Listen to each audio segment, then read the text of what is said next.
जय हिंद साथियों, स्वागत है आपका जय सूरज क्लासेस पर। मैं हूं सूरज और आप देख रहे हैं मेरे साथ एक बेहतरीन सेशन जिसमें हम डिस्कस करेंगे difference between entrepreneurship and management, जिसे हम हिंदी में उद्यमिता और प्रबंध के बीच अंतर भी कहते हैं। आइए शुरुआत करते हैं बिना समय व्यतीत करते हुए इस प्यार भरा सेशन को।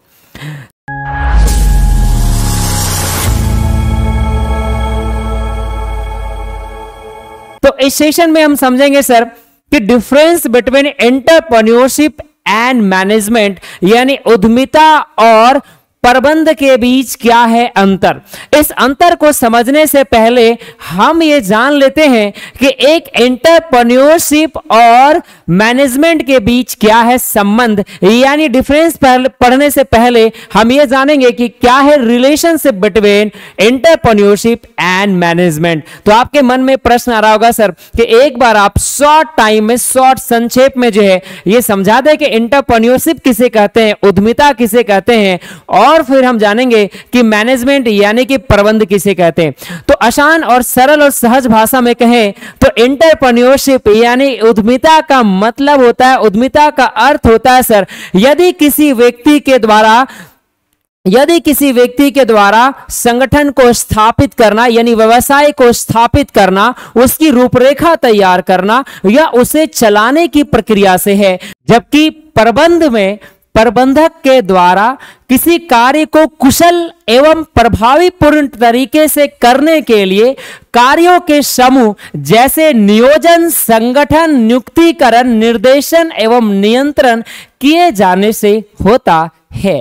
तो ये था हमारा उद्यमिता और प्रबंध के बीच का डिफरेंस, यानी उद्यमिता और प्रबंध किसे कहते हैं। अब हम समझेंगे कि relationship between entrepreneurship and management. तो एंटरप्रेन्योरशिप और मैनेजमेंट को समझते हैं तो there is a close relationship between entrepreneurship and management. बताता है कि जो एंटरप्रेन्योरशिप है और जो मैनेजमेंट है इनके बीच जो क्लोज रिलेशनशिप है, and there relation can be clear from the following point. और इनके जो रिलेशन है वो संबंध होता है clear from the following point, दिए गए निम्नलिखित पॉइंट से। ये बात यहां पे लिखी हुई है सर।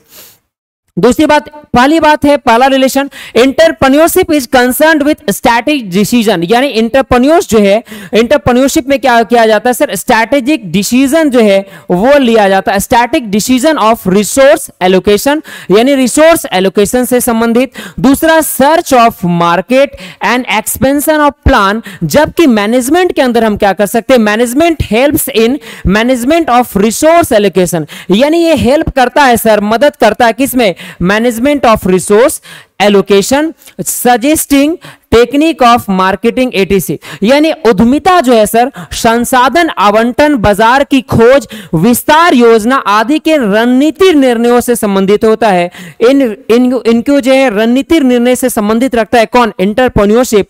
जबकि जो मैनेजमेंट है वो क्या करता है, प्रबंध संसाधन आवंटन के प्रबंधन में विपणन की तकनीकों सुझाने में मदद करती है। तो ये पहला रिलेशनशिप है, यानी entrepreneurship related to the strategic decision, while management जो है वो मदद करता है sir help in the management of resource allocation, suggesting technique of marketing ATC.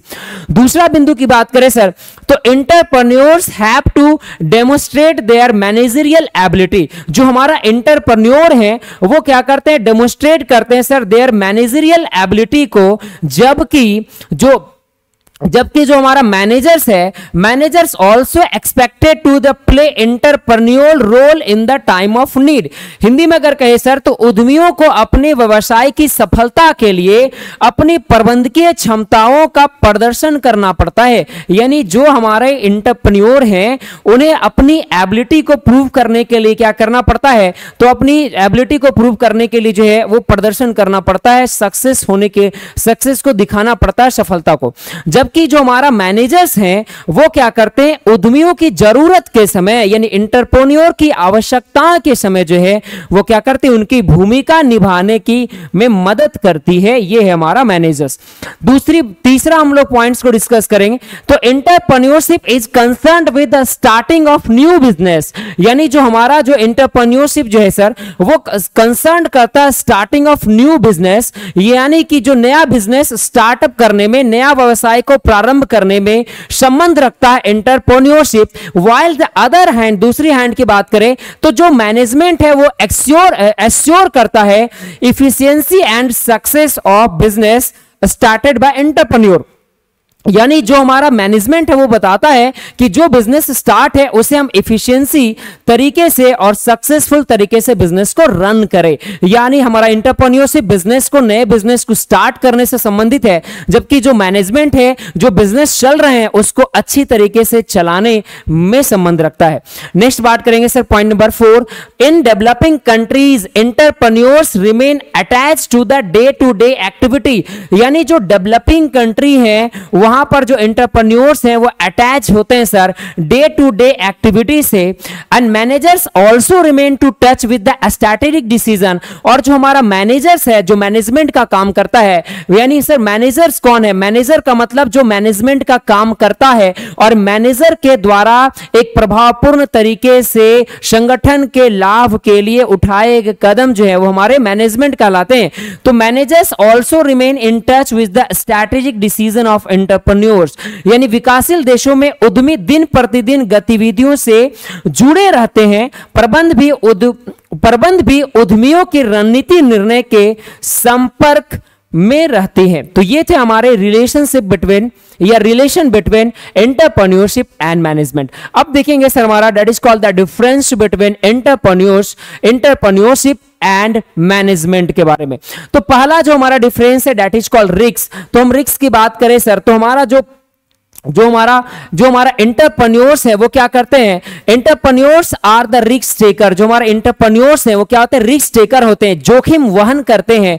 ठीक है, कौन? जो उद्यमिता है, ठीक है, जो एंटरप्रेन्योर हैं, ठीक है, वो क्या करते हैं? रिस्क टेकर का काम करते हैं। जो कि जो हमारा मैनेजमेंट में जो मैनेजर्स हैं वो क्या करते हैं सर? रिस्क को कम करने का काम करते हैं, यानी मिनिमाइजिंग द रिस्क। यहां पर रिस्क जो है वो वहन करते हैं, जबकि यहां पर रिस्क को क्या करते हैं? कम करने, जोखिम को कम करने में मदद करता है कौन? मैनेजमेंट।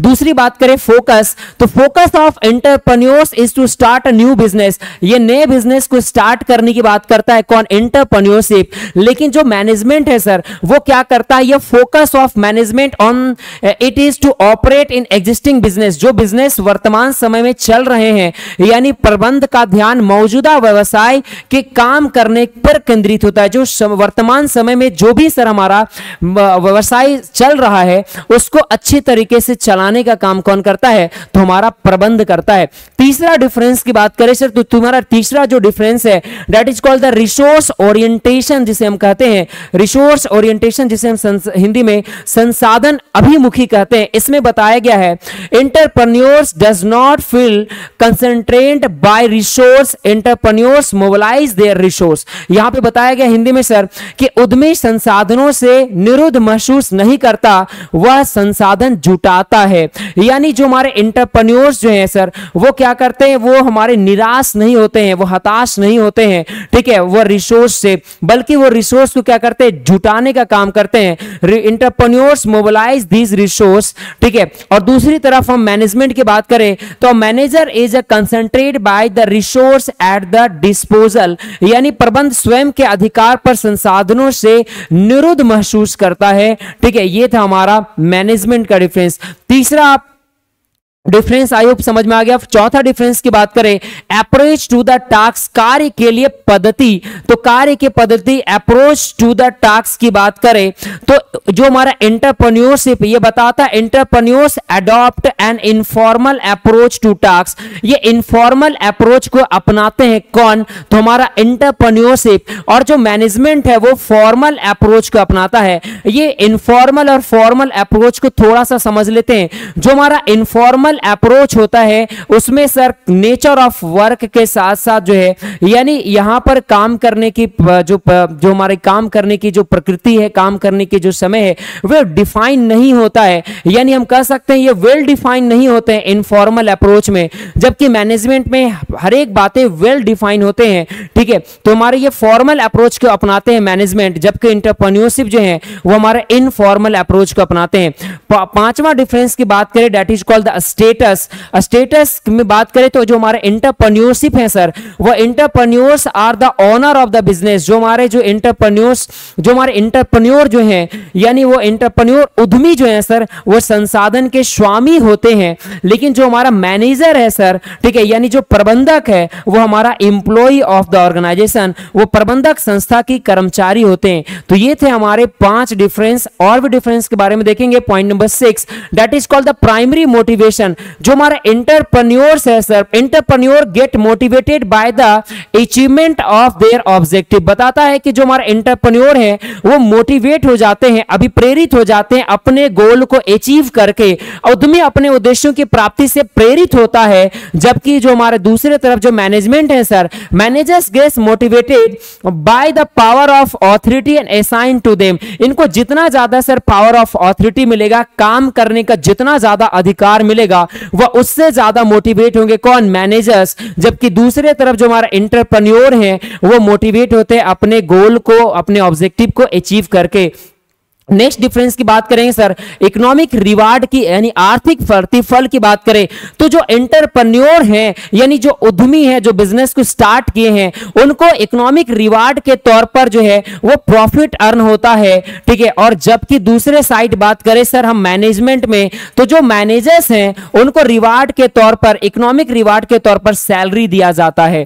नेक्स्ट बात करेंगे सर हमारा next difference, that is called 8 number, approach to decision making, यानी निर्णय लेने की जो पद्धति है उसकी बात करेंगे। तो जो हमारे एंटरप्रेन्योर्स हैं वो इंडक्टिव लॉजिक को अपनाते हैं। Inductive logic, entrepreneurs are driven by inductive logic. जो कि हमारे जो मैनेजमेंट है सर, वो हमारे डिडक्टिव रीजनिंग को, यानी डिडक्टिव लॉजिक को क्या करते हैं? अपनाते हैं। अब आपके मन में प्रश्न आ रहा होगा कि सर जो हमारा इंडक्टिव लॉजिक है या जो हमारा डिडक्टिव लॉजिक है इसके बारे में थोड़ा बताएं।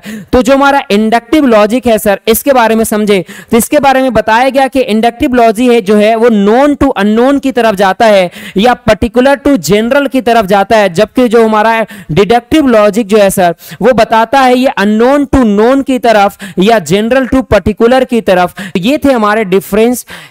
इस सेशन को देखने के लिए, इतना सारा प्यार करने के लिए दिल की गहराइयों से प्रेम पूर्वक आपको बहुत बहुत धन्यवाद। Thank you so much.